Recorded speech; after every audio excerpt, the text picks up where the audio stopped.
রাঙামাটিতে কাজু বাদাম চাষে সফলতার দ্বারপ্রান্তে কাপ্তাই উপজেলার রাইখালী পাহাড়ি কৃষি গবেষণা কেন্দ্র। পুষ্টিগুণে সমৃদ্ধ ও ব্যাপক চাহিদা সম্পন্ন এই বাদাম কৃষকদের মাঝে পৌঁছে দিতে পারলে লাভবান হওয়ার প্রত্যাশা কৃষি গবেষণা কেন্দ্রের। দেশে উচ্চমূল্যের এই বাদাম চাষ করা গেলে কমবে আমদানি নির্ভরতা, হবে সহজলভ্য। সারি সারি গাছে ঝুলছে পাকা লাল কমলা রঙের কাজু আপেল। সেই কাজু আপেল থেকে কাজু নাট ও কার্নেল হয়ে থাকে। দিগন্ত বিস্তৃত পাহাড়ের বুকে মনোমুগ্ধকর এই দৃশ্য কাপ্তাই উপজেলার রাইখালী কৃষি গবেষণা কেন্দ্রের।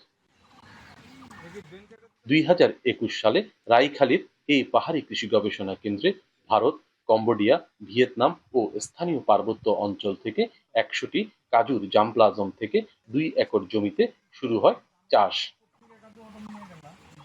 এসব গাছে সাধারণত ফুল আসে জানুয়ারি ফেব্রুয়ারিতে এবং ফল সংগ্রহ করা হয় মে জুন মাসে। তাই কেন্দ্রের গাছগুলোই পরিপক্ক ফল আসায় শুরু হয়েছে সংগ্রহ।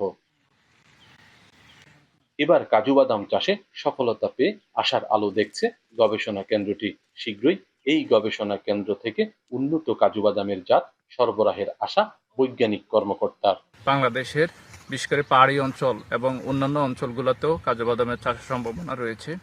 আমরা যে 100টা জামপ্লাজম নিয়ে গবেষণা করেছি তার মধ্যে আমরা এওরাই 024, 30, 37 এই লাইনগুলোতে আমরা খুব ভালো ফলন পেয়েছি।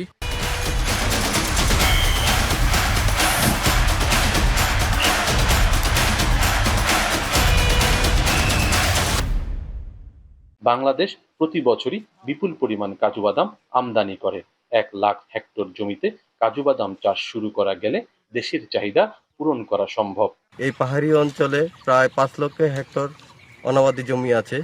এই 5 লক্ষ হেক্টরের 1 লক্ষ হেক্টরে যদি আমরা এই কাজু বাদামের চাষের আওতায় নিয়ে আসতে পারি, সেই ক্ষেত্রে আমাদের যে চাহিদা, বিশেষ করে বছরে 60 টন, সেই চাহিদা আমরা পূরণ করতে পারবো।